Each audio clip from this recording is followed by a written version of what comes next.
حي على الصلاة.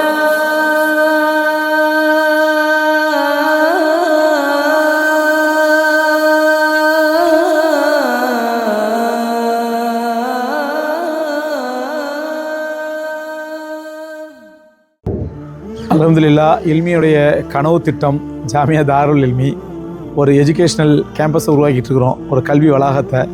இங்கே எல்லா விதமான கல்வியும் நம்ம இந்த வருஷம் இன்ஷா அல்லாஹ் எப்படி பிள்ளைங்களை சேர்க்க போகிறோம்னா 10வது முடிச்சிருக்கணும், 8வது முடிச்சிருக்கணும், அதெல்லாம் ஒன்றுமே இல்லை. No age limit, no education limit. நீ என்ன படிச்சிருந்தாலும் சரி, என்ன வயசில் இருந்தாலும் சரி, ஏன்னா கல்விக்கு வயசு ஒரு தடை கிடையாது. இங்கே மார்க்கத்தை தெரிஞ்சுக்க நினைக்கிற யாராக இருந்தாலும் இன்ஷா அல்லாஹ் எங்களை தொடர்பு கொள்ளுங்கள். அதற்கான பெரிய கேம்பஸ் தான் உருவாக்கிட்டு இருக்கிறோம். உம்மத்தும் இந்த முயற்சிக்கு பெரிய உங்களோட ஒத்துழைப்பையும் சப்போர்ட்டையும் கொடுங்க. உங்களுடைய உதவினாலையும் உங்களுடைய துவாக்கள்னால தான் அல்லாஹ் ரப்பல் ஆலமீன் இவ்வளோ பெருசாக உருவாக்கியிருக்கிறோம். இன்னும் முழுமையடைறதுக்காண்டி துவா செய்யுங்க இன்ஷா அல்லாஹ். உங்களுடைய ஒத்துழைப்பு வேணும், உங்களுடைய பங்களிப்பு வேணும். கண்ணியத்திற்கு மரியாதைக்கும் உரிய சகோதரர்களே, பெரியவர்களே, எல்லாம் வல்ல அல்லாஹ் ரப்பல் ஆலமீனுடைய மகத்தான கிருபையினால் இந்த புனிதமான ஜும்மா நேரத்திலே உங்களுக்கெல்லாம் அல்லாஹ்வுடைய அருளும் ரஹ்மத்தும் நம் எல்லோருக்கும் கிடைப்பதாக என்று துவா கூறி அஸ்ஸலாமு அலைக்கும் வரஹ்மத்துல்லாஹி வபரகாத்துஹு என்று கூறி என்னுடைய ஆரம்பம் செய்கின்றேன். அருமைக்குரியவர்களே, அல்லாஹ் ரப்பல் ஆலமீன் உலகத்தில் எல்லா படைப்பையுமே இரட்டை இரட்டையாக ஜோடி ஜோடியாக படைத்திருப்பதாக தன்னுடைய திருமறையிலே கூறுகின்றான். வஹலக்னா குல்ல ஷைஇன் ஸௌஜைன், நாம் எல்லா படைப்புகளையுமே ஜோடியாக படைத்திருக்கிறோம். இரவு பகல், மேடு பள்ளம், உயர்வு தாழ்வு, வானம் பூமி, சூரியன் சந்திரன், இப்படி சொல்லிக்கிட்டே போகலாம். இப்படி எல்லா விஷயத்தையுமே ஜோடி ஜோடியாக படைத்த அல்லாஹ் ரப்பல் ஆலமீன் லக்கத் ஹலக்னல் இன்சான ஃபி அஹ்ஸனி தக்வீம், மனிதனை அழகான ரூபத்திலே படைத்தோம் என்று அல்லாஹ் ரப்பல் ஆலமீன் சொல்லியிருக்கின்ற அந்த மனிதனையும் அல்லாஹ் ஜோடியாகவே படைத்திருக்கின்றான். இங்கே என்ன ஒரு பெரிய விசேஷம் என்றால், ஜோடியாக படைக்கப்பட்ட இந்த மனித இனம் ஆண்கள் உயர்ந்தவர்களா பெண்கள் உயர்ந்தவர்களா, ஆண்கள் சிறந்தவர்களா பெண்கள் சிறந்தவர்களா என்று உலகம் படைக்கப்பட்டு 5000 ஆண்டுகளுக்கு மேலாகியும், ஆயிரக்கணக்கான ஆண்டுகளுக்கு மேலாகியும், மனித குலம் படைக்கப்பட்டு 10,000 ஆண்டுகளுக்கு மேலாகியும் நாங்கள் நாகரிகத்தின் உச்சத்தை தொட்டு விட்டோம், நாங்கள் நாகரிகத்தின் உயர்வை அடைந்து விட்டோம், இது நாகரிகம் மேம்பாடு அடைந்த காலம் இது என்றெல்லாம் பெருமை பாராட்டக்கூடிய இந்த காலத்தில் கூட இன்னும் பட்டிமன்றம் நடத்தி தான் முடிவு செய்ய வேண்டியிருக்கிறது ஆண்கள் சிறந்தவர்களா பெண்கள் சிறந்தவர்களா என்று. அந்த பட்டிமன்றங்களும் இன்னைக்கு என்ன ஆகி போச்சு அப்படின்னு சொன்னால், ஒரு நகைச்சுவை பட்டிமன்றங்களாக, ஒரு என்டர்டெயின்மெண்ட்டுகளாக, ஒரு பொழுதுபோக்கு பட்டிமன்றங்களாக மாற்றப்பட்டு விட்டன. இன்னைக்கு ஒரு முடிவுக்கு வரல. ஆண்கள் வீட்டு நிர்வாகம் பண்ணுறதுல சிறந்தவர்கள் ஆண்களா பெண்களா, அன்னைக்கு ஒரு பட்டிமன்றம் நடந்துட்டு இருக்குது. குடும்பத்தை நிர்வாகம் செய்வதில் ஆண்களா பெண்களா, பிள்ளைகளை பராமரிப்பதில் சிறந்தவர்கள் ஆண்களா பெண்களா, ஒரு நாட்டை சீர்திருத்தத்தில் ஆண்கள், எல்லா விஷயத்திலும் ஆண்களா பெண்களா ஆண்களா பெண்களான்னு சொல்லி பட்டிமன்றம் இன்று வரை நடந்திருக்குது. இன்னைக்கு ஒரு முடிவு கிடைக்கல அதுக்கு. ஆனால் எப்பொழுது இஸ்லாம் 1400 வருடங்களுக்கு முன்பாக கண்மணி நாயகம் ரசூலை கரீம் ஸல்லல்லாஹு அலைஹி வஸல்லம் அவர்கள் மூலமாக அல்லாஹ் ரப்பல் ஆலமீன் இந்த தீனுல் இஸ்லாத்தை உலகத்துக்கு அறிமுகப்படுத்தினானோ, அப்பொழுதே அல்லாஹ் தீர்மானமாக சொல்லிவிட்டான் ஆண்களும் பெண்களும் சமம் என்று. 1400 வருடங்களுக்கு முன்னாடி தீர்மானமாக்கி விட்டு, ஆண்கள்லாம் உயர்ந்தவங்க பெண்கள்லாம் மட்டமானவங்க, பெண்கள்லாம் உயர்ந்தவங்க ஆண்கள் மட்டமானவங்க, அப்படி எங்கேயுமே அல்லாஹ் ரசூல் சொல்லலை. அது ஸ்பிரிச்சுவல் என்று சொல்லக்கூடிய ஆன்மீக ரீதியாக எடுத்துக்கிட்டாலும் சரி, நிர்வாகம் என்று சொல்லக்கூடிய மற்ற விஷயம் எடுத்துக்கிட்டாலும் சரி, எல்லா விஷயங்களிலும் அல்லாஹ் சுப்ஹானஹு வ தஆலா ஆண்கள் பெண்கள் பாகுபாடு சொல்றான். அப்படி பாகுபடுத்தும் பொழுது இறுதி முடிவு என்ன வருது அப்படின்னு சொன்னா, கூட்டி கழிச்சு பார்த்தா கரெக்டாக வந்து நிற்குது ஆண்கள் பெண்கள் சமம் அப்படின்னு சொல்லி. ஒரு உதாரணம் சொன்னால் புரியும். உதாரணமாக ஏபின்னு 2 மாணவர்கள் பரீட்சை எழுதுறாங்க. 2 பேருக்கும் 10 கேள்வி, ஒவ்வொரு கேள்விக்கும் 10 மார்க்கு. ஏங்கிற பையனும் 10 கேள்வி அட்டன் பண்ணுறான், 100 மார்க் கேள்வி அட்டன் பண்ணுறான். பிங்கிற பையனும் 10 கேள்வி அட்டன் பண்ணுறான், 100 மார்க்கான கேள்வி. ஒவ்வொரு மார்க்கு 10 ஒரு கேள்விக்கு 10 மார்க்கு. இப்போ ஏ என்ன பண்ணுறான், முதல் கேள்வி நல்லா எழுதியிருக்கான், 9 மார்க் வாங்கியிருக்கான். ஆனால் பி வந்து முதல் கேள்வியில் 3 மார்க் தான் வாங்கியிருக்கான். ஏ என்ன பண்ணிருக்கான், 2வது கேள்வியில் வந்து 5 மார்க் வாங்கியிருக்கான், பி 2வது கேள்வியில் 9 மார்க் வாங்கியிருக்கான். 3வது கேள்வியில் ஏ வந்து 4 மார்க் வாங்கியிருக்கான், பி வந்து 8 மார்க் வாங்கியிருக்கான். 4வது கேள்வியில் பி வந்து 8 மார்க் வாங்கியிருக்கான், ஏ வந்து 8 மார்க் வாங்கியிருக்கான், பி 3 மார்க் வருவான். இப்படி ஏற்றத்தாழ்வு. ஆனால் கூட்டி பார்த்தா 2 பேரும் 86. முதல் கேள்வியிலே இவன் கூட அவன் குறைய, ரெண்டாவது கேள்வியில இவன் குறைய அவன் கூட, மூணாவது கேள்வியில ரெண்டு பேரும் சமம், ரெண்டாவது நாலாவது கேள்வியில இப்படி கூடி மாறி மாறி மாறி ஃபிளக்சுவேஷனோட வாங்கியிருக்கிறாங்க. ஆனா கூட்டி பார்த்தா ரெண்டு பேரும் 86 சொன்னா இதுல ரெண்டு பேரும் சேமான ஒரே மாதிரி மார்க்குன்னு சொல்லுவோமா இல்ல வேற ஒரு மார்க்குன்னு சொல்லுவோமா? இல்லையே, முதல் கேள்வியில அவன் 8 மார்க் வாங்கிட்டானே, இவன் 2 மார்க் தான் வாங்கியிருக்கான், அதை பார்ப்போமா? இப்படித்தான் அல்லாஹ் ரப்பல் ஆலமீன் சில விஷயங்களிலே ஆண்களை கண்ணியப்படுத்துகின்றான், உயர்வுபடுத்துகின்றான், பெண்களை கொஞ்சம் கீழே வைக்கிறான். சில விஷயத்துல பெண்களை உயர்வுபடுத்துகின்றான், ஆண்களை கொஞ்சம் கீழே வைக்கிறான். கூட்டி கழிச்சு பார்த்தா டோட்டல் என்னதான்? டோட்டல் என்னதான்? ரெண்டு பேருமே 86 தான். அப்ப இதை சமம் சொல்ல முடியுமா, ஏற்றத்தாழ்வு சொல்ல முடியுமா? இப்படித்தான் அல்லாஹ் சுப்ஹானஹு வ தஆலா பெண்கள் ஆண்களுடைய உரிமைகளை தனித்தனியா சொல்லி காட்டுறான். ஒரு முறை பெருமானார் ஸல்லல்லாஹு அலைஹி வஸல்லம் ஒரு சஹாபி வந்து கேட்டாங்க, யார சொல்லலாம், நான் என் தாய் தந்தை ரெண்டு பேர்ல யாருக்கு அதிகமா கடமைப்பட்டவன்னு கேட்டாங்க. ரசூலுல்லாஹ் சொன்னாங்க தாய்க்குண்டாங்க.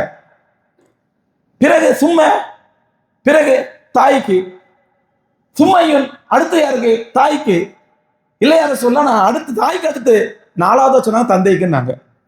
அப்ப 3 தாய்க்கு 4 தந்தைக்கு சொன்னா பெண்ணுக்கு 75 மார்க்கு, ஆணுக்கு எவ்வளவுங்க? 25 மார்க்கு. அப்ப இங்க ஆண் மட்டப்படுத்திட்டாங்க சொல்ல முடியுமா? இந்த இடத்துல ஒரு பிள்ளை ஆண் பெண் என்ற தாய் தந்தைக்கு கட்டுப்பட்ட விஷயத்துல, கடமைப்பட்ட விஷயத்துல தாய்க்கு தான் அதிகமா கடமைப்பட்டவன், அப்புறம் தான் தந்தைக்குங்கிறாங்க. இங்க பெண்களை அல்லாஹ் உயர்த்தலாம். அதே நேரத்தில் ஒரு குடும்ப நிர்வாகம் என்று வந்து விட்டால் அர்ரிஜால கவ்வாமூன் அலன் நிசா, ஆண்களைத்தான் பெண்களுக்கு நிர்வாகிகளை நியமித்திருக்கிறாங்களாம். அப்ப குடும்ப நிர்வாகம் பொழுது பெண்களை விட ஆண்கள் தான் நிர்வாகத்தில் திறமையானவங்க, அவங்க நிர்வாகம் செய்யட்டும். எத்தனையோ விஷயங்களை அல்லாஹ் ரப்பல் ஆலமீன் பெண்களை மேன்மைப்படுத்தி வச்சிருக்கிறான். நபிமார்களாக வருவதற்கு தகுதியானவர்கள் ஆண்கள் மட்டும்தான். அதனால பெண்கள் மட்டமான அர்த்தம் இல்லை. அந்த ஆண்களையே பெற்றெடுத்து தன்னுடைய கருவிலை சுமக்கக்கூடிய பாக்கியத்தை பெற்றவர்கள் பெண்கள் தான், ஆண்கள் இல்லை.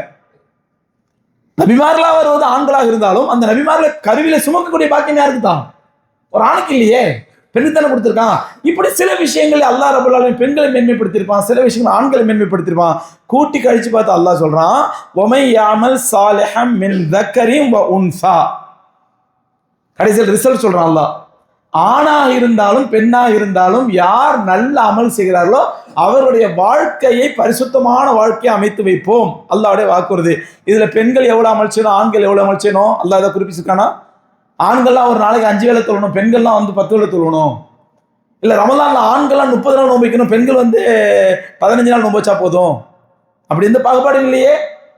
அப்ப அமல் என்று வந்து விட்டால், கடமை என்று வந்து விட்டால் ஆண்களுக்கு பெண்களுக்கும் சரியான சமமான இபாதத்துகளை கொடுத்து, சமமான பொறுப்புகளை கொடுத்து, ஒரு மனைவியையும் பிள்ளைகளையும் பொருளாதார ரீதியாக பராமரிக்க வேண்டியது ஆணுடைய கடமை என்றால், ஒழுக்க ரீதியாக பராமரிக்க வேண்டியது பெண்ணுடைய கடமை. ஒரு பிள்ளை பெற்று விட்டால் அந்த பிள்ளைகளை பொருளாதார ரீதியாக கவனிக்க வேண்டியது தாப்பனுடைய கடமை, ஒழுக்க ரீதியாக கவனிக்க வேண்டியது தாயுடைய கடமை. அவ அங்கேயே எல்லாம் பொறுப்பை பிரிச்சு கொடுத்திருக்கிறான். இப்படி சகோதரர்களே, 1400 வருடங்களுக்கு முன்னாடி இஸ்லாம் சொல்லிவிட்டது, ஆண்கள் பெண்கள் இருவரும் அல்லாஹ்விடத்தில் சமம். இதுல ஆண்கள் உயர்ந்தவங்க பெண்கள் மட்டமானவங்க எங்கேயுமே இல்லை. மேற்கத்திய உலகம் இஸ்லாத்திற்கு எதிரான உலகம், இஸ்லாத்தை பத்தி ஏதாவது அவதூறு சொல்ல மாட்டோமா என்று பாகுபடுத்தி பார்க்கக்கூடிய உலகம். இஸ்லாத்தின் மீது சொல்லப்பட்ட அவதூறுல ஒரு 60 எப்படி இஸ்லாத்தின் மீது தீவிரவாத அவதூறு சுமத்தப்பட்டதோ அந்த மாதிரி அவதூறுல ஒரு அவதூறு. பெண்களை இஸ்லாம் கொடுமைப்படுத்துகிறது, பெண்களை இஸ்லாம் வஞ்சிக்கிறது, பெண்களை இஸ்லாம் மட்டப்படுத்துகிறது. என்ன பண்ணுது? புர்கா போட்டு மறைக்க சொல்லுது, புர்கா போட்டு மறைக்க சொல்லுது இஸ்லாம். ஆண்களை பாருங்க எந்த ட்ரெஸ் வேணாலும் போட்டுக்கலாம், ஆனா பெண்கள் புர்கா போட்டு மறைக்கணும்னு சொல்லுது இஸ்லாம். அருமைக்குரியவர்களே, இப்படி பேசிய நாத்திக உலகம், இப்படி பேசிய கிறிஸ்தவ உலகம் அவங்களுடைய கிறிஸ்தவ மதத்தை சார்ந்த கன்னியாஸ்திரிகளுக்கு முழு ஆடை அணிவிக்கின்றது. கன்னியாஸ்திரிகள் முழு ஆடை அணிவிக்கிறது. மற்ற பெண்கள் கவுன் போட்டு சுத்தலாம் அப்படின்னா அப்ப கன்னியாஸ்திரி கவுன் போட்டு சுத்த வேண்டியதானே? ஏன் கன்னியாஸ்திரி மட்டும் முழு ஆடை ஹிஜாப் போடுறீங்க? தலையை மறைக்கணும், முக்காடு போடணும், ஃபுல் அங்க அடையணும். ஒரு முஸ்லீம் பெண் அணியக்கூடிய அந்த புர்காவை, அந்த பர்தாவை கன்னியாஸ்திரிக்கு மட்டும் அணிவிக்கிறார்கள். மற்ற பெண்கள் அரைகுறை ஆடையோடு சுத்தலாம். அப்ப கன்னியாஸ்திரி அரைகுறை ஆடை சுத்த வேண்டியதானே? அவங்களுக்கு மட்டும் உரிமை பறிக்கிறீங்க? இல்ல, அவங்க கண்ணியமானவங்க. நீங்க கன்னியாஸ்திரிகளை மட்டும் கண்ணியமானவர்களா பார்க்கிறீர்கள். இஸ்லாம் பெண் இனத்தையே கண்ணியமானவர்களா பார்க்கின்றது. நீ கன்னியாஸ்திரி மட்டும் கண்ணியமானவங்க. இஸ்லாம் ஒட்டுமொத்த பெண் இனத்தை கண்ணியமா பார்க்கின்றது. ரோட்ல போய்கிட்டு இருக்கிறோம், ஒரு கல்லு கிடக்குது, ரோட்ல ஒரு கல்லு கிடக்குது. அது என்ன கல்லுன்னு தெரியல, ஆனா டிஃப்ரெண்டான ஒரு சின்ன கல்லு கிடக்குது. அவர் என்ன பண்ணாரு? காலால் தள்ளிட்டு போயிட்டே இருப்பாரு. பின்னாடி ஒருத்தர் ஒரு வைர வியாபாரி. அவர் பார்க்குறாரு, என்னடா நம்ம ஐட்டம் மாதிரி இருக்குது, பார்த்தா எடுத்து பார்த்தா உண்மையிலே வைரக்கல் அது. முன்னாடி போனதுக்கு மதிப்பு தெரியல, ஏதோ ஒரு கல் கூழாங்கல் மாதிரி கல்லை தள்ளி விட்டு போயிட்டாரு. பின்னாடி இருந்து வைரக்கல், அந்த வைரக்கல் எடுத்து என்ன பண்ணுவாருங்க? கீழே கிடக்குது வைரக்கல் கிடக்குது, என்ன பண்ணுவாரு? எடுத்து எல்லாத்துக்கும் இது பாரு எனக்கு ஒரு வைரக்கல் கிடைக்குது காட்டுவாங்க எப்பயாவது? இல்ல பள்ளியாசல போய் அனௌன்ஸ் பண்ணாரு, போர்டில் பாருங்க வைரக்கல் கிடைச்சது எனக்கு, பாருங்க எனக்கு கிடைச்சது பாருங்க வைரக்கல், அல்லாஹ் மேல செஞ்ச பெரிய நியாமத்து, எனக்கு வைரக்கல் கிடைச்சது சொல்லுவாரா? அவர் சும்மா கிடைச்சாலும் சரி, விலை கொடுத்து வாங்கினாலும் சரி, ஒரு வைரக்கல்லை சாதாரணமா வைக்க மாட்டார். அதை ஒரு பேப்பர்ல சுத்தி, அதை ஒரு இன்னொரு பொருளை சுத்தி, ஒரு துணியில சுத்தி, ஒரு பர்ஸில் வச்சு பீரோல கொண்டு போய் பீரோலையும் சேஃப்டி லாக்கர்ல, சீக்ரெட் லாக்கர்ல பத்திரமா பாதுகாத்து வைப்பாரா? இல்ல கூழாங்கல்லை போல ரோட்ல போடுவாரா? இஸ்லாம் ஒவ்வொரு பெண்ணையுமே வைரக்கல்லாக மதிக்கின்றது. வைரத்தை போன்று அவர்களை பாதுகார்கள் என்று சொல்கின்றது. ஒரு பெண் இஸ்லாமிய பெண்ணா இருந்தால் அவள் கூழாங்கல் அல்ல ரோட்ல கிடக்கிறதுக்கு, அவள் வைரக்கல், பாதுகாக்கப்பட வேண்டியவள், அவள் கண்ணியப்படுத்தப்பட வேண்டியவள், அவள் மறைக்கப்பட வேண்டியவள். ஏன்னா வைரத்தை மறைச்சுதான் வைக்கணும், எல்லாரும் கண்ணையும் காட்ட மாட்டோம்.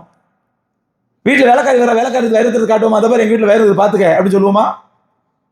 அது எவ்வளவு பத்திரப்படுத்தி பாதுகாப்போடு, கண்ணியத்தோடு, கௌரவத்தோடு, மரியாதையோடு, இஸ்ஸத்தோடு அதை மறைத்து வைப்போம். அப்படி மறைக்கப்பட வேண்டிய ஒரு முஸ்லிம் பெண்கள் என்று இஸ்லாம் சொல்கின்றது. ஆனால் பெரிய வேதனை என்ன சகோதரர்களே, இன்றைய கூழாங்கற்களை பார்த்து மாணிக்க கற்களும் ஆசைப்படுகின்றன. நாங்களும் அவர்களை போன்று ரோட்டில் வந்து கிடந்தால் என்ன, எங்களை மட்டும் ஏன் பத்திரப்படுத்தி வைக்கிறீர்கள் என்று மாணிக்க கற்கள் கேட்க ஆரம்பித்து விட்டன.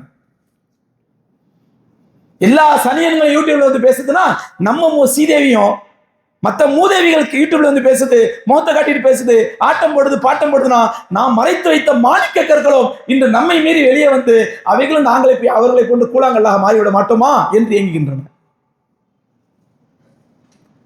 நாங்களும் அவர்களை போட்டு கூழாங்கல்லை போட்டு காலில் மிதிபட வேண்டாமா என்று ஆசைப்படுகின்றன. மூதேவிகள் ஆசைப்பட்டால் அதுகளுக்கு அல்லாஹ் கிடையாது, ரசூலும் கிடையாது, மார்க்கம் கிடையாது, தீனும் கிடையாது, குரானும் கிடையாது, ஹதீஸும் கிடையாது, வழிமுறை கிடையாது, சமுதாயம் கிடையாது, ஒண்ணும் கிடையாது.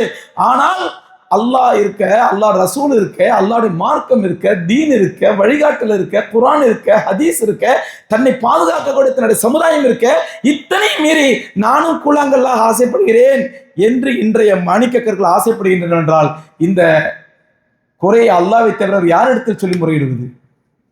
அல்ல அந்த மாணிக்க கற்களை பாதுகாக்க தவறிய பெற்றோரை தவிர யாரை குறை சொல்வது?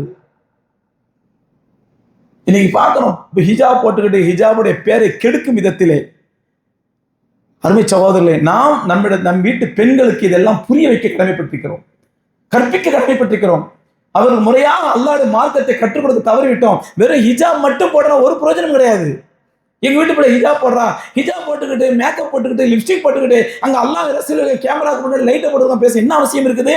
எந்த அல்லாஹ் சொன்னா, எந்த ரசூல் சொன்னாங்க? முஸ்லீம் பெண்களே நீங்க ஹிஜாப் போட்டுக்கிட்டு, மேக்கப் போட்டுக்கிட்டு, லிப்ஸ்டிக் போட்டுக்கிட்டு, நல்ல ஃபோக்கஸ் லைட்டுக்கு முன்னாடி உட்காந்து, கேமராக்கு முன்னாடி உட்காந்து குர்ஆன் இப்படி சொல்கிறது, ஹதீஸ் இப்படி சொல்கிறது என்று சொல்ல வேண்டிய அவசியம் என்ன? யார் உங்களுக்கு சொன்ன கட்டளையிட்டது இது? அல்லாஹ் சொன்னானே இப்படி சொல்லுங்கள் என்று, அல்லாஹ் ரசூல் சொன்னார்கள் இப்படி சொன்னார் என்று, சஹாபி பெண்மணி நம்ம வழிகாட்டுகிறார்கள் இப்படி செய்யுங்கள் என்று. நாங்கள் குர்ஆனை சொல்றோம், நாங்கள் ஹதீஸை சொல்றோம். அங்க நீங்கள் ஹதீஸையும் குர்ஆனையும் சொல்லும் பொழுது அவர்களையும் சொல்லக்கூடிய வார்த்தை கவனிப்பார்களா? உங்களுடைய லிப்ஸ்டிக்கையும் உங்கள் அழகை பார்ப்பார்களா? ஒட்டுமொத்த உலகம் குள்ளநரி கூட்டம், வெறிபிடித்த சிங்க கூட்டம், வெளிபிடித்த குள்ளநரி கூட்டம் உங்களை சீரடிக்க ஆசைப்படுகின்றது. இன்றைக்கு ஒரு காம கண்கள் ஒரு பெண்ணை பார்த்தால் எப்படி பார்ப்பான்? முஸ்லிம் பெண்கள் முஸ்லிம் ஆண்களுக்கு மத்தியிலே பேசும் பொழுது ஹிஜாபோடு பேசுங்கள் என்று அல்லாஹ்வுடைய ரசூலுக்கு கட்டளையிட்டு இருக்க, ரசூலுடைய மனைவிமார்களுக்கு அல்லாஹ் கட்டளையிட்டு இருக்க. ரசூலுடைய மனைவிமார்கள் யார்? ஒட்டுமொத்த உலக மக்களுடைய மூமின்கள், உம்முல் மூமினீன், மூமினுடைய தாய்கள். அவர்கள் மூமினுடைய தாய்கள். மூமினுடைய தாய்களா இருக்கக்கூடியவர்கள் மீது எந்த தாய் மீதாவது எந்த மகனா தப்பான எண்ணம் கொள்வானா? அப்படி இருந்தும் அந்த தாய்மார்களே அல்லாஹ் ரப்பல் ஆலமீன் ஹிஜாபோடு இருங்கள் என்று சொன்னாங்க. பெருமானார் ஸல்லல்லாஹு அலைஹி வஸல்லம் அவர்களோடு சஹாபி அவங்களுடைய மனைவிமார்கள் ஹஜ்ஜுக்கு செல்கிறார்கள், இஹ்ராம் கட்டி இருக்கிறார்கள். ரசூலுடைய மனைவிமார்கள் அரஃபாவில் தங்கி இருக்கிறாங்க. நல்ல கவனிங்க, முக்கியமான ஹதீஸ் புகாரி சொல்ற ஆதாரப்பூர்வமான இந்த கதை விட்டு அடிக்கல. பெருமானார் ஸல்லல்லாஹு அலைஹி வஸல்லம் அவருடைய மனைவிமார்கள் அரஃபாவில் இருக்கிறாங்க, இஹ்ராம் நிலையில இருக்கிறாங்க, தல்பியா சொல்லிட்டு உட்கார்ந்து இருக்கிறாங்க. அரஃபாவிலே ஹஜ்ஜுடைய நிலையிலே, இஹ்ராமுடைய நிலையிலே எந்த ஒரு மூதேவிக்காவது, எந்த ஒரு துஷ்டனுக்காவது ஒரு பெண்ணை பார்த்தா தப்பான வருமா? எந்த பெண்ணை பார்த்தாலும் அரஃபால இஹ்ராம்ல இருக்கிறான், புனிதமான நிலையை தல்பியா சொல்லிட்டு அல்லாஹ் அல்லாஹ் எல்லாம் கைந்திட்டு இருக்கலாம். அந்த நேரத்தில் ஒரு அரை நிர்வாணத்தோட பெண் வந்து நின்றால் கூட எந்த ஒரு மகனுக்கும் எந்த ஒரு நல்ல மனிதனுக்கும் தப்பான எண்ணம் வராது, வரக்கூடாது. அப்படிப்பட்ட புனிதமான இடம். அந்த இடத்திலே ரசூலுல்லாஹி ஸல்லல்லாஹு அலைஹி வஸல்லத்துடைய மனைவிமார்கள் இருக்கிறாங்க கூடாரத்துல. ஆயிஷா ரலியல்லாஹு அறிவிக்கிறாங்க அந்த ஹதீஸை. ஆயிஷா ரலியல்லாஹு இருக்கிறாங்க, மற்ற சஹாபி பெண்கள் ரசூலுல்லாஹ் மனைவிமார்கள் இருக்கிறாங்க அந்த கூடாரத்துல.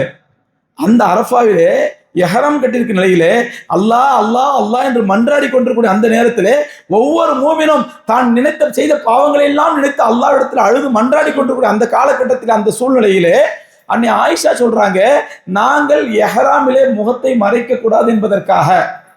எஹராம் கட்டிட்டா எப்படி ஆண்கள் தலையை மறைக்க கூடாது, பெண்கள் முகத்தை மறைக்க கூடாது, முகத்தை மறைக்க கூடாது என்பதற்காக முகத்தை திறந்து கொண்டு அமர்ந்திருப்போம்.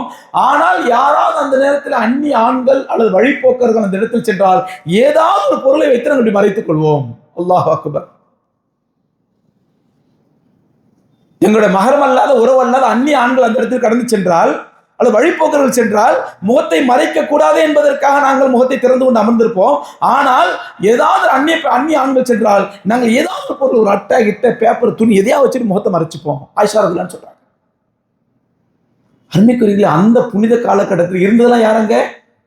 அரஃபால இருந்த அபூஜஹல் அபூலஹப் இருந்தான். அரஃபா இருந்த அத்தனை பேரும் சத்திய சஹாபாக்கள், கண்மணி நாயகம் ஸல்லல்லாஹு அலைஹி வஸல்லத்தை ஈமான் கொண்டவர்கள்.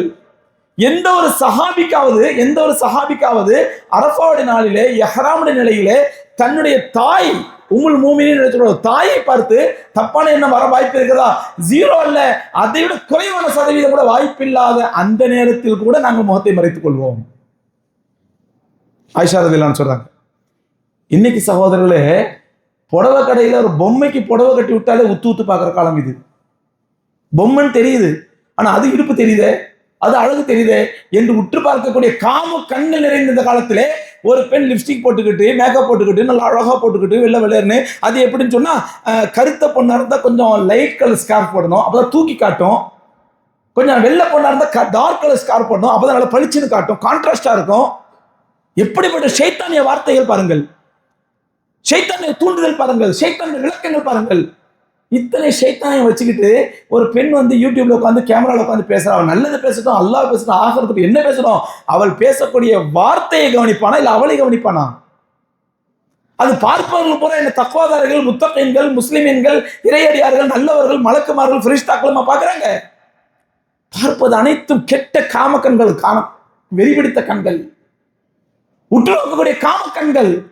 அந்த காம கண்கள் பார்த்துட்டு என்ன பண்றான்? பரவாயில்லையே, கீழே கமெண்ட்ஸ் போடுறான், இந்த துருக்கச்சி நல்லா தானே இருக்கிறா, அழகா தானே இருக்கிறா. அஸ்தக்ஃபிருல்லாஹ். இப்படிப்பட்ட ஒரு கேடுகட்ட காலத்திலே ஒரு முஸ்லிம் பெண்கள் அல்லாஹ்வை மீறி, அல்லாஹ் ரசூலை மீறி, மார்க்கத்தை மீறி, தீனை மீறி, குர்ஆனை மீறி, ஹதீஸை மீறி, சஹாபிகளை மீறி, தன்னுடைய சமுதாயத்தை மீறி, தன்னுடைய மார்க்கத்தை மீறி, எல்லாவற்றையும் விட தன்னுடைய உயிரின் மேலான தன்னுடைய ஈமானை மீறி அந்த கூழாங்கல்னு பேசுது. அதெல்லாம் நானும் பேசுறேன், அதுவும் ரீல்ஸ் போடுது, நானும் ரீல்ஸ் போடுறேன் என்று இன்றைய பெண் சமுதாயம் கெட்டு சீரழிந்து போயிருக்கிறது என்றால் சகோதரரை யோசிச்சு பாருங்க. இது யார் காரணம்? யார் காரணம்? முதலில் பெற்றவர்கள், பிறகு ஜமாத்தார்கள். நாம் நம்முடைய மொஹல்லாவிலே ஒரு பெண் சீரழிட்டு போகிறார் என்றால் நல்லா புரிஞ்சுக்கங்க, அந்த பெண்ணை மட்டும் குற்றவாளிகள், அவ மட்டும் அக்யூஸ்ட் அல்ல, அது பெற்றோர் மட்டும் அல்லாஹ் இடத்துல அக்யூஸ்ட் அல்ல, அதை சார்ந்த ஜமாத்தார்களாக நாமும் அக்யூஸ்டுகள் தான் அல்லாஹ்வுக்கு முன்னால். மறந்துடக்கூடாது. எம்பெருமானா ஸல்லல்லாஹு அலைஹி வஸல்லம் சொன்னாங்க, அலா குல்லுக்கும் ராயின் வ குல்லுக்கும் மஸ்ஊலன் ரஅய்யத்திஹி, நன்றாக விளங்கிக் கொள்ளுங்கள், நீங்கள் ஒவ்வொருவரும் பொறுப்பாளிகள், உங்களுடைய பொறுப்பை பற்றி நீங்கள் விசாரிக்கப்படுவீர்கள் மறுமையிலே. உங்களுடைய பொறுப்பை பற்றி மறுமையில் விசாரிக்கப்படுவீர்கள். ஒரு ஜமாத் தலைவர் சொன்னா, ஒரு பள்ளிவாசல் நிர்வாகி சொன்னா, அவர் பள்ளிவாசல் வெள்ளடிக்கிறதும் பெயிண்ட் அடிக்கிறது லைட் மாட்டுறது மட்டும் பொறுப்பு அல்ல, அந்த ஒட்டுமொத்த மொஹல்லாவும் அவருடைய பொறுப்பு. அந்த மொஹல்லாவில ஒரு பெண் சீர்கெட்டு போய்விட்டால் என்றால் அதற்கு அவர் தான் பொறுப்பு. உமர் ரலியல்லாஹு அன்ஹு சொன்னாங்க, ஹிலாஃபத்து பொறுப்பு ஏற்கப்படுகிறது. சன்னாவிலே, சனா என்பது மதீனாவிலிருந்து கிட்டத்தட்ட 1500 மைல் யமன் தேசத்தில் இது சனா. சொன்னாங்க, என்னுடைய ஆட்சிக்கு உட்பட்ட 1500 மைல்களுக்கு அப்பால் உள்ள சனா என்ற பகுதியிலே ஒரு ஆட்டுக்குட்டி இறை இல்லாமல் பஞ்சத்தினால் செத்து போயிட்டால் அதற்கும் அல்லாஹ்விடத்தில் இந்த உமர் தான் பொறுப்பு என்று சொன்னார். உமர் ரலியல்லாஹு தஆலா. நம்ம இன்னைக்கு ஈஸியா இது எனக்கு தெரியாதுங்க, ஐ டோன்ட் நோ, இது ஏன் வேலை இல்லை, நம்ம ஈஸியா தட்டி கழிச்சிடறோம். உமர் ரலியல்லாஹு தஆலா எப்படிப்பட்ட பொறுப்பாக நினைத்தார்கள்? என்னுடைய ஆட்சிக்கு உட்பட்ட சனா பகுதியிலே, சனா என்பது யமனுடைய தலைநகர், கிட்டத்தட்ட மதீனாவிலிருந்து 1500 மைலுக்கு மேல் உள்ளது. அந்த சனாவிலே ஒரு ஆட்டுக்குட்டி இறை கிடைக்காமல் பட்டினியோடு செத்தால் அதற்கும் இந்த உமர் அல்லாஹ்விடத்தில் விசாரிக்கப்படுவான். இன்னைக்கு நாம உலமாக்களா இருக்கட்டும் அல்லது பள்ளி நிர்வாகிகளா இருக்கட்டும் ஜமாத்தார்களா இருக்கட்டும், எங்களுக்கு சம்மந்தம் இல்லைங்க, யாரோ இவர் எனக்கு என்ன.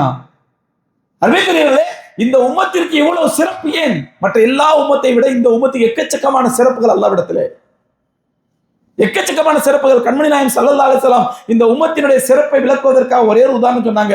ஒரு முதலாளி ஒருத்தர் இருந்தான். அந்த முதலாளி 3 வேலைக்காரர்களை கூப்பிட்டான். புகாரில, திருமிதியில, அபூதாவுல எல்லாத்துலயும் அவருடைய பிரபலமான ஹதீஸ். ஒரு முதலாளி ஒரு 3 வேலைக்காரர்களை கூப்பிட்டான். முதல் வேலைக்காரன் சொன்னா, நீ ஃபஜ்ர்ல இருந்து லொஹர் வரைக்கும் வேலை செய்யணும், உனக்கு 1 தீனார் தர்றேன் அப்படின்னா. 2வது வேலைக்காரனை கூப்பிட்டோன்னா, நீ லொஹர்ல இருந்து அசர் வரைக்கும் வேலை செய்யணும், உனக்கு 1 தீனார் கூலினா. 3வது வேலைக்காரனை கூப்பிட்டான், நீ அசர்ல இருந்து மகரிப் வரைக்கும் சின்ன நேரம் வேலை செஞ்சா போதும், உனக்கு 2 தீனார் கூலி அப்படின்ட்டான். முதல் வேலைக்காரன் வேலை வேண்டி சம்பளத்தை வாங்கிட்டு போயிட்டான். 2வது வேலைக்காரன் சம்பளத்தை வாங்கிட்டு போயிட்டான். 3வது வேலைக்காரனுக்கு அசர்ல இருந்து மகரிப் வரைக்கும் ஷார்ட் டைம் வேலை செஞ்சுட்டு 2 தீனார் கொடுத்தா தெரிஞ்சு 2 பேரும் திரும்ப வந்துட்டான். முதல்ல நீ பண்றது அநியாயம், நீ பண்றது அநியாயம். என்னப்பா அநியாயம்? நான் என்ன அநியாயம் பண்ண உனக்கு? உன்னை சொன்ன நேரத்தில் அதிகமா வேலை வாங்கினா, இல்ல பேசுற சம்பளத்துல கம்மியா கொடுத்தனா? உன்கிட்ட பேசுறவங்க உனக்கு சம்பளம் கொடுத்துட்டானா? உன்கிட்ட பேசுற உனக்கு சம்பளம் கொடுத்துட்டனா? இல்ல நீங்க அவருக்கு கம்மியா வேலை வாங்கிட்டு 2 தினார் கொடுத்துருக்கீங்க, எனக்குலாம் 1 தினார் கொடுத்தீங்க. அவன்கிட்ட வேலை வாங்கிட்டு 2 தினார் கொடுப்பேன், வேலையே வாங்காம சும்மா 20 தினார் கொடுப்பேன். தாலிக ஃபضலி வஅதி மன்னஷா. இது என்னுடைய விருப்பம், இது என்னுடைய பணம், என்னுடைய விருப்பம். நான் விரும்பியவர்களுக்கு எப்படி நான் கொடுப்பேன். அதுல உனக்கு என்னப்பா பிரச்சனை? ரசூலுல்லாஹி ஸல்லல்லாஹு அலைஹி வஸல்லம் சொன்னாங்க, அந்த முதலாளி தான் அல்லாஹ் ரப்பல் ஆலமீன். முதல் வேலைக்காரன் யூதர்கள், 2வது வேலைக்காரர்கள் கிறிஸ்தவர்கள், 3வது வேலைக்காரன் என்னுடைய உம்மத். வாழ்வது குறைவு, அமல்வது குறைவு, ஆனால் அவனுக்கு கிடைக்கிற கூலி அரிது, எக்கச்சக்கமானது. ஒண்ணுமில்ல, பெருமானார் ஸல்லல்லாஹு அலைஹி வஸல்லம் அந்த விஷயத்தான் சொல்ல ஆரம்பிச்ச மணிக்கணும் சொல்லிட்டு இருக்காங்க. சாதாரண சின்ன விஷயம். இன்னைக்கு நம்மெல்லாம் அமல் செய்கிறோம், தொழுகிறோம், வணங்குறோம், எல்லாம் எதுக்காண்டிங்க? எல்லாம் எதுக்காண்டி? உம்ரா செய்கிறோம், ஹஜ்ஜி செய்கிறோம், சதகா பண்ணுறோம், தர்மம் பண்ணுறோம், ரமதான் மாதம் நோன்பு வைக்கிறோம், குர்ஆன் ஓதுறோம், தராவி தொழுகிறோம், தஹஜ்ஜுத் தொழுகிறோம், இதெல்லாம் எதுக்காண்டிங்க? நம்மளுடைய அல்டிமேட் டெஸ்டினேஷன் என்ன? என்னங்க? அல்லாஹ்வுடைய பொருத்தம். அல்லாஹ்வுடைய பொருத்தம் கிடைச்சி சொர்க்கம் கிடைக்கும், அதானே? அல்லாஹ் மறுமையில உன்னெல்லாம் பொருந்திக்கிட்டேன், நீ நரகத்தை பண்ண ஒத்துப்போமா? எல்லாம் என்ன நியாயமா இருக்குது? பொருந்திக்கிட்டேங்கிற அப்புறம் நரகத்துக்கு போற கேட்பமா இல்லையா? சொர்க்கம் கிடைக்கும், இதுதானே அல்டிமேட். நம்ம எல்லாரும் அல்லாஹ்வோட பொருத்தத்தோட சந்தோஷமா சொர்க்கத்துக்கு போகணும், அங்க ரசூலுல்லாஹை பார்க்கணும், சஹாபாக்களை பார்க்கணும், இதான் ஆசை, நமக்கு அல்டிமேட் நோக்கம். பெருமானார் ஸல்லல்லாஹு அலைஹி சொன்னாங்க, இது நம்ம போகக்கூடிய சரியான ரூட் சொர்க்கத்துக்கு போறதுக்கு. ரசூலுல்லாஹ் ஒரு ஷார்ட்கட் சொல்லி தராங்க, ஒரு ஷார்ட்கட் சொர்க்கத்துக்கு போறதுக்கு. ஒமன் கரா ஆயத்துல் குர்சி பைன குல்லி மக்தூபாத்.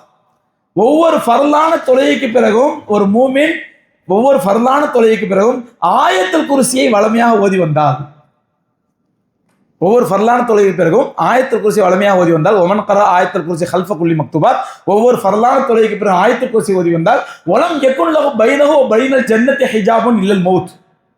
அவருக்கும் சொர்க்கத்துக்கு மத்தியில மௌத்து மட்டும்தான் திரையாக இருக்கும், தடையாக இருக்கும். மௌத் ஆயிட்டானா எங்க போயிடுவாரு? எங்க போயிடுவாருங்க? சொர்க்கத்துக்கு போயிடுவாரு. எவ்வளோ ஒரு ஈஸியான அமல், எவ்வளோ ஈஸியான அமல். ஆயத்துல் குர்சி என்ன தெரியுமா? எத்தனை ஆயத்து தெரியுமா? ஒரு 40-50 ஆயத்து இருக்குமா? தெரியுமா இருக்காது? ஆயத்துல் குர்சிங்கிறது ஒரே ஒரு ஆயத்து, சூரத்துல் பக்ரால வரக்கூடிய ஒரே ஒரு ஆயத்து. இதை மனப்பாடம் பண்ணணும்னு உட்காந்தீங்கன்னா ஒரு 20-25 நிமிஷத்துல மனப்பாடம் பண்ணிடலாம். இப்போ நான் ஓதி காட்டினா கரெக்டாக 30 செகண்ட்ல ஓதி முடிச்சிடலாம்.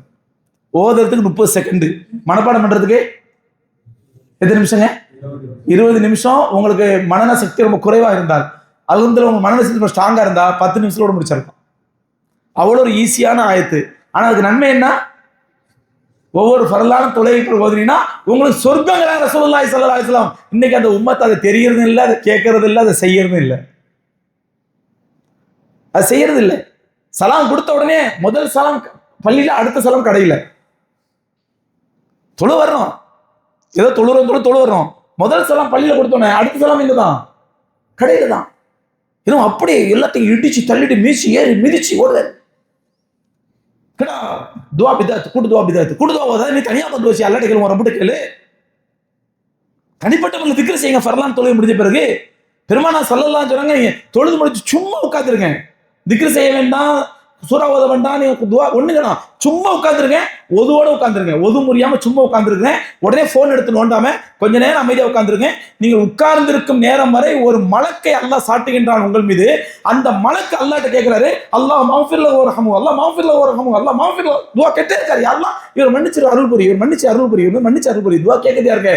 நாம இல்ல, அல்லாஹ் நிராகரிக்கிறதுக்கு. கேட்கறது யாரு? மலக்கு. மலக்குடைய துவாவுக்கு நிராகரிப்பே கிடையாது. அனைத்து மலக்குலையும் முஸ்தஜாப் துவா. எது சொல்லுங்க? இவ்வளவு சிறப்பம்சங்கள், இவ்வளவு விஷயங்கள் ரசூலுல்லாஹி ஸல்லல்லாஹு அலைஹி உம்மத்தினர் நமக்கு அவ்வளவு சிறப்புகள் எல்லாம் சொன்னான். நீங்க ஃபஜ்ர் தொழுகைய, இஷா தொழுகைய ஜமாத்தோட தொழுதுட்டு, புகாரில் இருக்கிற ஹதீஸ், இஷா தொழுகை ஜமாத்தோட தொழுதுட்டு வீட்டுக்கு போய் சாப்பிடுறீங்க, நிம்மதியா தூங்கிடுறீங்க. மனைவியோட தேவை வந்து அந்த இன்பத்தை அனுபவிச்சுக்கிறீங்க. குளிச்சுட்டு ஃபஜ்ருக்கு வர்றீங்க. வேற என்ன செய்யுங்க? நைட்டு பூரா ஒன்றும் செய்யல. இஷா தொழுதிங்க, பாட்டீங்க, சாப்பிட்டீங்க, தூங்குனீங்க, இல்ல போன் பார்த்தீங்க, இல்ல டிவி பார்த்தீங்க, இல்ல மனைவியோட சேர்ந்தீங்க, நிம்மதியா குளிச்சிங்க, காலையில ஃபஜ்ருக்கு வந்தீங்க. இஷா தொழுகையை ஜமாத்தோட தொழுது விட்டால் அவருக்கு அல்லாஹ் ரப்பல் ஆலமீன் பாதி இரவு நின்று வணங்கிய நன்மை தருகின்றான். அன்றைய ஃபஜ்ர் தொழுகையும் ஜமாத்தோட தொழுது விட்டால் முழு இரவு நின்று வணங்கிய நன்மை தருகின்றான். அல்லாஹ் அக்பர். இவர் முழு இரவு என்ன பண்ணாரு? இஷா தொழுகை போன் பார்த்தாரு, டிவி பார்த்தாரு, மனைவியோட பேசினாரு, குழந்தையோட பேசினாரு, சாப்பிட்டாரு, நிம்மதியா மனைவியோட இன்பத்தில் ஈடுபட்டார். இவை அனைத்தையும் அல்லாஹ் ரப்பல் ஆலமீன் எதிர் எழுதுகின்றான். இவர் இரவு முழுவதும் நின்று வணங்கிய நன்மையில் அல்லாஹ் எழுதுகின்றான். கண்மணி நாயகம் ரசூலை கரீம் ஸல்லல்லாஹு அலைஹி வஸல்லம் உம்மத்துக்கு அல்லாஹ் கொடுத்த சிறப்பு இது. ஏன்? வேலை வாங்குறது ரொம்ப கம்மி, கொடுக்குற கூலி மல்டிபிள். இவ்வளவு சிறப்பு ஏன் தெரியுமா? இவ்வளவு சிறப்பு ஏன் தெரியுமா? ஒரே காரணம் தான். அந்த காரணத்தை நம்ம புரிஞ்சுக்க மாட்டேங்கிறோம். சிறப்பையும் புரிஞ்சுக்கிறது இல்லை, பொறுப்பையும் புரிஞ்சுக்கிறது இல்லை. இவ்வளவு சிறப்பு ஏன் தெரியுமா? அல்லாஹ் ஒரு பெரிய பொறுப்பு நமக்கு கொடுத்தான். என்ன தெரியுமா? பெருமானா ஸல்லல்லாஹு அலைஹி வஸல்லம் அவர்களுக்கு முன்பு வரை மக்களை சீர்திருத்த வேண்டியது நபிமாருடைய பொறுப்பு. மக்களை நன்மையை ஏவி தீமை தடுக்க வேண்டியது அந்தந்த நபிமாருடைய பொறுப்பு. மக்களுக்கு பொறுப்பு அல்ல. மக்களுடைய வேலை நபி என்ன சொல்றாங்களோ அதை கேட்டு அமல் செய்யறது, அவ்வளவுதான்.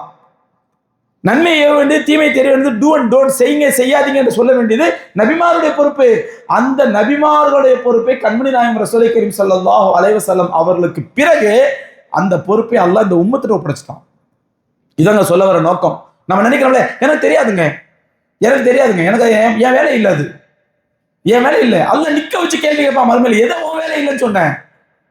நான் கொடுத்த எல்லா வசதியும் அனுபவிச்சுக்கிட்டேன், நான் கொடுத்த எல்லா சிறப்பையும் அனுபவிச்சுக்கிட்டேன், நான் கொடுத்த வேலையை செய்ய மாட்டியா நீ? கண்டிப்பா கேட்பான் அல்லாஹ் ரப்பல் ஆலமீன். ஆகவே அருமை சகோதரர்களே, நன்மையை ஏவ வேண்டிய, தீமையை தடுக்க வேண்டியது ஒவ்வொரு மூமினுடைய கட்டாய கடமை. கட்டாய கடமை. இன்னைக்கு நாம என்ன நினைக்கிறோம்னா, அது அஜித்மார் செய்வாங்க, அவங்க வேலை. இல்லைன்னா தப்லீக்காரங்க செய்வாங்க, அவங்க போய் வீடுடா பள்ளிக்கு தொழுகைக்கு வாங்க, பள்ளிக்கு வாங்கன்னு கூப்பிடுவாங்க, அவங்க வேலை. இல்லை சகோதரர்களே, நம்முடைய அடுத்த வீட்டு பெண் அல்லாஹ் பாதுகாக்க, நம்முடைய அடுத்த வீட்டு பெண் வழிகட்டு ஒரு காஃபிரோட ஓடி போய்விட்டால் என்றால் முதல் குற்றவாளி நாம் தான். அதை மறந்துவிடக்கூடாது. முதல் குற்றவாளி நாம் தான். இல்லையா? அடுத்த வீட்டு பெண்ணு தானே, அது அவங்க அம்மா அப்பா போய் கேளுங்க, எனக்கு சம்மந்தம் இல்லை, சொல்ல முடியாது. அல்லாஹ்ட்ட உனக்கு பொறுப்பு உண்டு. உனக்கு ஏன் ரசூலுல்லாஹி ஸல்லல்லாஹு அலைஹி உம்மத்தா படைச்சேன்? மற்ற எல்லா நபிமார்களுக்கு உள்ள பொறுப்பை உனக்கு கொடுத்த, உம்மத்துக்கு கொடுத்தேன். உண்மையில் கடமை இல்லையா? அந்த பெண் ஏற்கனவே யாரோட தொடர்பு இருக்கான்னு தெரியும்போது அவங்களுடைய பெற்றோர்கள் சொல்ல வேண்டாமா? அந்த பெண்ணை கண்டிக்க வேண்டாமா? அவளை உட்கார வைத்து அல்லாஹ் ரசூல் என்று சொல்லி மார்க்கத்தை சொல்லி அவளுக்கு புரிய வைக்க வேண்டாமா? அதெல்லாம் செய்ய வேண்டாம். எனக்கு தெரியுங்க, எனக்கு ஒரு வருஷம் முன்னாடியே தெரியும். நமக்கு அதுக்கு வந்து அவங்க அம்மா அப்பா பார்த்துட்டு போறாங்க, என்ன நாம குற்றவாளி தான் எல்லா இடத்துல. இந்த பொறுப்பை உணர வேண்டும் அருமைக்குரியவர்களே. அதனால்தான் சொல்கிறேன், நம் வீட்டு பெண்களை மாணிக்க கற்களாக மதிப்போம், அவளை முழுமையாக மறைத்து வைப்போம்.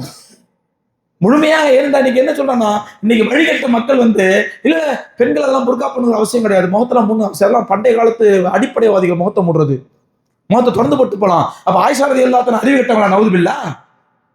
ஆயிஷா ரலியல்லாஹு வெக்க கட்டவங்களா? நவுதுபில்லா. இஹ்ராமுடைய நிலையிலே முகத்தை திறந்து வைத்திருப்பது ஃபர்த் இருந்தும் கூட அந்நிய ஆண்களை பார்த்தால் தக்வாவோட முகத்தை மறைத்தார்களே, அவங்க எல்லாம் வழிகட்டவங்க, நம்ம தான் பெரிய சீர்திருத்தவாதிகளா? பெண்கள் முகத்தை மூடாதீங்க சொல்றதுக்கு. என்றைக்கு இந்த பெண்கள் முகத்தை மூட வேண்டாம் என்று சொல்லக்கூடிய கலாச்சாரம் ஆரம்பித்ததோ அன்றிலிருந்து தான் அந்த கலாச்சாரம் யூடியூப்ல இருந்து நிறுத்தி இருக்குது. ஹிஜாப் போட்டுக்கிட்டு மற்ற பெண்கள் மற்ற கழிசடைகள் செய்யக்கூடியதெல்லாம் நம்ம முஸ்லீம் பெண்கள் செய்கின்றன, மற்ற கூழாங்கள் செய்வதெல்லாம் இந்த மாணிக்கர்கள் செய்கின்றன. ரீல்ஸ்ல பேர் கிடைக்கணும், நமக்கு லைக் கிடைக்கணுங்கிறதுக்காண்டி யாரோ ஒரு அந்நியானோட உரசி அதை வீடியோ எடுத்து அதை போட்டு இன்னைக்கு கேரளா பூரா நாரிட்டு இருக்குது இன்னைக்கு பெண்கள் சமுதாயத்தை பத்தி. அந்த ரீல்ஸ் மேல ஒரு மயக்கம் தானே, அந்த ரீல்ஸ் மேல ஆசை தானே, அந்த பணமும் புகழும் உள்ள ஆசை தானே, எல்லாரும் சேரும் நானும் சேரேன்னு சொல்லி ஆக நமக்கு சகோதரர்களே, மார்க்கம் இருக்கிறது, குர்ஆன் இருக்கிறது, ஹதீஸ் இருக்கிறது, தீன் இருக்கிறது, எல்லாம் இருந்தும் நாமும் மாணிக்க கற்களாக இருக்க வேண்டிய பெண்கள் கழிசடை கற்களாக மாறிவிட்டால் இதை நம்ம அல்லாஹ்விடத்தில் பதில் சொல்ல வேண்டாமா? அல்லாஹ்விடத்தில் பொறுப்பேற்க வேண்டாமா? வல்ல ரப்புல் ஆலமீன் விளங்கக்கூடிய பாக்கியத்தை தந்தல்வானாக. அருமைக்குரியவர்களே, நம் வீட்டு பெண்களுக்கு அல்லாஹ்வை கற்றுக் கொடுப்போம், அல்லாஹ்வுடைய தீனை கற்றுக் கொடுப்போம், இஸ்லாத்தை கற்றுக் கொடுப்போம். ஹிஜாப்னா அது யூனிஃபார்ம் இல்லை. பெண்கள் ஹிஜாப் என்பது யூனிஃபார்ம் அல்ல. நம்முடைய மானத்தை மறைப்பதற்கு, நம்முடைய ஈமானை அடையாளத்தை காட்டுவதற்கு அல்லாஹ் கொடுத்த ஐடென்டிஃபிகேஷன். அது யூனிஃபார்ம் அல்ல, அது ஈமானுடைய ஐடென்டிஃபிகேஷன், ஈமானுடைய அடையாளம். அப்படித்தான் அல்லாஹ் சொல்றான். நபியே, மூமினான பெண்களுக்கும் மனைவிமார்களுக்கும் ஹிஜாபை சொல்லி யுதுனீன அலைஹின்ன மின் ஜலாபீபிஹின்ன, சூரத்துல் ஹுஜராத்தில் அல்லாஹ் சொல்றான். யுதுனீன அலைஹின்ன மின் ஜலாபீபிஹின்ன, அவருடைய தலை முந்தானையை சற்று இறக்கிக் கொள்ள சொல்லுங்கள், முகத்துக்கு கீழே. அப்படியே என்னங்க, முகத்தை மறைக்க சொல்லுங்க. யுதுனீன அலைஹின்ன மின் ஜலாபீபிஹின்ன, அவர்கள் தலையில் போடக்கூடிய முந்தானையை, முக்காட்டை கொஞ்சம் முன்னால் இறக்கிக் கொள்ள சொல்லுங்கள், அந்த ஜில்பாபுகளை. ஏன் தெரியுமா? ذَلِكَ أَدْنَىٰ يُعْرَفْنَ وَلَا يُؤْذَيْنَ, அப்படி செய்தால் அவர்கள் கண்ணியமான பெண்கள் என்று அறியப்பட்டு, ஐடென்டிஃபிகேஷன், யூனிஃபார்ம் அல்ல. ஹிஜாப் என்பது ஒரு பெண்களுக்கு ஈமானுடைய ஐடென்டிஃபிகேஷன், ஈமானுடைய அடையாளம். ذَلِكَ أَدْنَىٰ يُعْرَفْنَ, அது கண்ணியமான பெண்கள் என்று அறியப்பட்டு, وَلَا يُؤْذَيْنَ, அவர்கள் எந்த யூடிசிக்கும் நடக்காது. ஒரு பெண் முழுமையான ஹிஜாப் போட்டு போனா அவளுக்கு எந்த ஹராமையும், எந்த ஷைத்தானும், எந்த காமகனும் யூடிசி செய்ய மனசு வராது, தைரியம் வராது. அழகை காட்டிட்டு போனா, அழகை காட்டிட்டு போனா, அது ஒரு ஆம்பளை பார்த்து உரசிக்கிட்டு நின்றா அவன் என்ன பண்ணுவான்? என்ன பண்ணுவான்? யூடிசி பண்ணதான் செய்வான். அப்புறம் அந்த ரீல்ஸ் போட்டு அது பெருசா சொன்னா கடைசி நீ தான் பேர் கேட்டு நிக்கணும், கேவலப்பட்டு நிக்கணும். நீ கேவலப்பட்டு நிக்கிறது அந்த பொண்ணு கேரளால. அருமைக்குரியவர்களே, நம் குடும்பத்தை பெண்களுக்கு கண்ணியத்தை கற்றுக் கொடுப்போம், ஈமானை கற்றுக் கொடுப்போம். அதுக்கு என்ன தெரியுமா செய்யணும்? தயவு செஞ்சு பாருங்க. இன்னைக்கு ஒரு நாளைக்கு நம்ம வீட்டில் இந்த தரித்திரம் பிடிச்ச இந்த செல்போன் நம்ம வீட்டுக்கு வந்த உடனே நம்ம நேரங்கள் எவ்வளோ நேரங்கள் அந்த கழிசடையில் பயன்படுதுன்னு பாருங்க. அதை பார்க்கும் பொழுதும் கேட்கும் போதும் அந்த கழிவுகள் பூரா நம்ம உள்ளத்துல வரும். டாக்ஸிக் எல்லாம் கழிவு. அந்த கழிவை உடல் ஈமானிலிருந்து, நம்முடைய ஆன்மாவிலிருந்து அகற்ற வேண்டும் என்றால் அதற்கான டீடாக்சிங் செய்வதற்கான ஒரே மருந்து என்ன தெரியுமா? வீட்டில் தினந்தோறும் கண்மணி நாயகம் ஸல்லல்லாஹு அலைஹி ஹதீஸ்களை உட்காந்து படிங்க. வீட்டு தலைவர் உட்காந்து படிக்கணும், வீட்டில் உள்ள ஆன்மகன் உட்காந்து படிக்கணும். நம்ம பெண்கள், குழந்தைகள் எல்லாத்தையும் கேட்க வைக்கணும். ஒரு 10 நிமிஷம் 2 ஹதீஸ் வாசிங்க, ரசூலுல்லாஹ்வுடைய ஹதீஸை. ஈமான் ஒரு புத்துணர்வு கிடைக்கும். 2 ஹதீஸ் வாசிங்க, ஒரு 10 நிமிஷம் எடுத்துங்க, 5 நிமிஷம் எடுத்துங்க. வீட்டில் ஹதீஸ் கிதாப் வாங்கி வைங்க, புரியுற மாதிரி நான் வாசிங்க. புரியாட்டா நோட் பண்ணிக்கிட்டு அன்னைக்கு லோகருக்கு வரும்போது மற்ற நேரத்தில் இமாம் சாப்பை ஃபோன் பண்ணி நேரில் வந்து ஹஸரத் எனக்கு இந்த ஹதீஸ் விளங்க கொஞ்சம் பார்த்து சொல்லுங்க. இமாம் சாப் பார்த்து சொல்லுவார். வீட்டில் பெண்கள் குர்ஆன் ஓத சொல்லுங்க, தர்ஜுமா பார்க்க சொல்லுங்க. தர்ஜுமா புரியலையா, கணவன்கிட்ட கேளுங்க, இந்த ஆயத்தில் இத்தனை வசனம் புரியலங்க, ஹஸரத்தை கேட்டுவாங்க. அவங்க ஹஸரத்தை கேளுங்க, ஹஸரத் இந்த ஆயத்து புரியல, விளக்கம் சொல்லுங்க, இது விளக்கத்தை போய் வீட்டில் சொல்லுங்க. இந்த ஒரு சூழ்நிலை இருந்தால்தான் நம்ம செல்போனுங்கிற இந்த இவ்வளோ கழிவு, இவ்வளோ டாக்ஸிக் நமக்கு வருது பாருங்க. அந்த கழிவை டீடாக்சிங் பண்ணக்கூடிய, கழிவு அகற்றக்கூடிய ஒரே காரணி கண்மணி நாயகம் ஸல்லல்லாஹு அலைஹி ஹதீஸ் தான். அந்த ஹதீஸ்களை வீட்டில் படிப்போம், பெண்களை கண்ணியப்படுத்துவோம், பெண்களுக்கு மார்க்கத்தை கற்றுக் கொடுப்போம், பெண்கள் பயான்களுக்கு அனுப்புவோம், பெண்கள் மதரசா இருந்தால் மதரசாக்களும் பெண்களை அனுப்புவோம். அவங்களை இந்த செல்போனை விட்டு டிவிங்கிற பலா முசீபத்துட்டு பாதுகாப்போம். வல்ல ரப்புல் ஆலமீன் இந்த உம்மத்தை கண்ணியமான உம்மத்தாக ஆக்கி அருள்வானாக. வாஹிரு தஅவானா அல்ஹம்துலில்லாஹி ரப்பில் ஆலமீன். அஸ்ஸலாமு அலைக்கும் வரஹ்மத்துல்லாஹி வபரகாத்துஹு. நம்ம ஜாமியா தாருல் இல்மிக்காக ஒவ்வொரு வீடியோவும் பார்க்கும் பொழுது 100 ரூபா போடுங்கன்னு சொல்கிறோம். 100 ரூபாங்கிறது உங்களுக்கு ஒரு பெரிய தொகையே கிடையாது. ஏன்னா 4 நண்பர்கள் சேர்ந்து நம்ம ஒரு டீ குடித்தா, காஃபி குடித்தா 100 ரூபா ஆகிடும். அதனால் ஒவ்வொரு பயானை பார்க்கும்போது 100 ரூபா போடுங்க. உதாரணமாக என்னோட ஒரு பயானை 50,000 பேர் பார்க்குறாங்கன்னா அந்த 50,000 பேர் 100 ரூபா போட்டிங்கன்னா 50 லட்ச ரூபா வந்துடும். 2 தடவை போட்டால் 1 கோடி ரூபா ஆகிடும். அந்த ப்ராஜெக்ட் ரொம்ப ஈஸியாக முடிச்சிடலாம். ஆனால் மொத்தத்திலே வந்து 1 லட்ச ரூபா கூட வர மாட்டேங்குது. அதனால் தயவு செஞ்சு அன்பான வேண்டுகோள் என்ன சொன்னால், என்னுடைய ஒவ்வொரு வீடியோவையும் பார்க்கும் பொழுது அதன் மூலமாக உங்களுக்கு எவ்வளோ பயனடைகிறீங்க, அந்த பயனுக்கு பிரதிபகாரமாக உங்கள்கிட்ட கேட்குறது எனக்காண்டி கேட்கல, அல்லாஹ் தீனுக்காண்டி கேட்குறேன். ஒரு 100 ரூபா போடுங்க. ஒவ்வொரு பயான் பார்க்கும்பொழுது 100 ரூபா போடுங்க. வல்ல ரப்புல் ஆலமீன் அந்த இஸ்லாமிய கலாச்சார மையத்தை, இஸ்லாமிய கல்வி மையத்தை மேலும் மேலும் உருவாக்கி தருவான் இன்ஷா அல்லாஹ். அப்புறம் ஜிபே பண்ணும்பொழுது அந்த நம்பர் ஏதாவது மிஸ்டேக்கு, நம்பர் ஒழுங்காக போல அல்லது உங்களுக்கு அது ரீச் ஆக மாட்டேன்னு சொன்னால் இன்ஷால்லா அக்கௌண்ட்டில் கூட போடுங்க. 2 அக்கௌண்ட் நம்பரையும் தர்றோம், அதுலேயும் போடுங்க. தயவு செஞ்சு ஒவ்வொரு தடவையும் பயான் பார்க்கும்போது 100 ரூபா போட மறக்காதீங்க.